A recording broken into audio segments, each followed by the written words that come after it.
মাঝে মধ্যে আমরা এমন কিছু বই পড়ে ফেলি যেগুলো আমাদের বেসিক ফান্ডামেন্টাল, আমাদের দৈনন্দিন জীবনের বেসিক ফান্ডামেন্টাল গুলোকে একটু নাড়িয়ে চাড়িয়ে দেয়।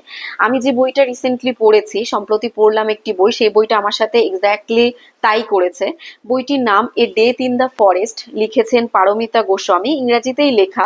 এই বইটির মধ্যে 11টি ছোট ছোট গল্প আছে, এবং এই গল্পগুলো নাম থেকেই বোঝা যাচ্ছে, ডেথ ইন দ্য ফরেস্ট নাম থেকে বোঝা যাচ্ছে যে গল্পগুলো ফরেস্টকে কেন্দ্র করে, কিংবা ফরেস্টের আশেপাশে যে মানুষ বসবাস করে তাদেরকে কেন্দ্র করে। আমরা সবাই জানি যে আদিবাসী মানুষেরা সাধারণত এমন জায়গাগুলোতে বসবাস করে যে জায়গাগুলো ডেন্সড ফরেস্ট কিংবা রিজার্ভ ফরেস্ট, কিংবা এমন জায়গা যেটা controlled by the government, specially the forest department. তো আমরা নিউজ পেপারে, সোশ্যাল মিডিয়াতে, খবরের চ্যানেলগুলোতে মাঝে মাঝেই দেখে থাকি যে ট্রাইবাল পিপল, ট্রাইবাল আদিবাসী লোকজন এবং ফরেস্ট ডিপার্টমেন্টের মধ্যে কনফ্লিক্টস হচ্ছে, সেটা নিয়ে তুমুল একটা ঝামেলার সৃষ্টি হয়। আর এটা খুব স্বাভাবিক, কারণ মানুষগুলো যেখানে বসবাস করছে তাদের রাইটস এবং ফরেস্টের গভর্নমেন্টের যে রাইটটা আছে সেইগুলো কনফ্লিক্ট করবেই, এটা ভীষণ প্র্যাকটিক্যাল, এবং সেটা নিয়ে ঝামেলা হয়ও।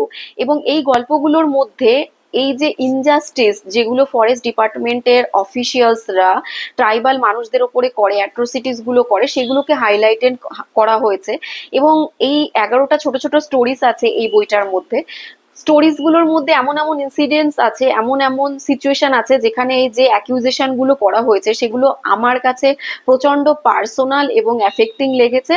কিন্তু আমি অফেন্ডেড নই, কারণ আমি এই ধরনের ঘটনা নিয়ে একদিন আমার সুপিরিয়র অফিসিয়ালের সাথে কথা বলছিলাম, আমরা আলোচনা করছিলাম যে কোনটা সঠিক, কোনটা ভুল, কোনটা মানুষকে কষ্ট দিয়ে সরকারের কাজ করাটা ঠিক, নাকি সরকার যেটা করছে সেটাও ঠিক। তখন আমার অফিসিয়াল একটা কথা বলেছে যে এই ধরনের সিচুয়েশনে কেউ সঠিক কেউ ভুল নয়, প্রত্যেকে তার নিজের নিজের কর্তব্য পালন করছে।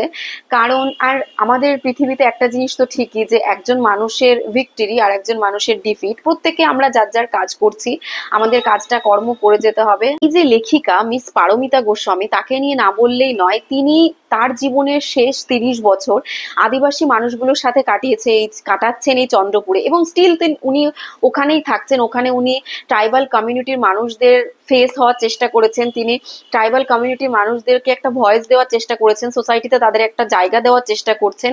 অসাধারণ কাজ করছেন। বেসিক্যালি তিনি একজন অসাধারণ, অসামান্য মহিলা, এবং তিনি, আমি ওনারই একজন ফ্রেন্ড যে আমার সুপিরিয়র অফিসিয়াল, সে আমাকে বইটা দিয়েছেন পড়ার জন্য, এবং তিনি আমাকে বলেছেন এই অসাধারণ অসামান্য নারীর সম্পর্কে, যে তিনি তার জীবনের গত 30 বছর এখানে আদিবাসী মানুষদের জন্য কাজ করছেন, এনজিও চালাচ্ছেন, সেখানকার মানুষদেরকে কর্মজীবনে ফিরিয়ে আনার চেষ্টা করছেন, ডেইলি লাইফে তারা সোসাইটিতে যাতে আপগ্রেড করে সেটা চেষ্টা করছেন। এবং তিনি এই আদিবাসী মানুষদের মধ্যেই একজন কন্যা সন্তানকে অ্যাডপ্ট করেছেন, যাকে তিনি একজন অসাধারণ মহিলাতে পরিণত করছেন, মানুষ করছেন ভালোভাবে।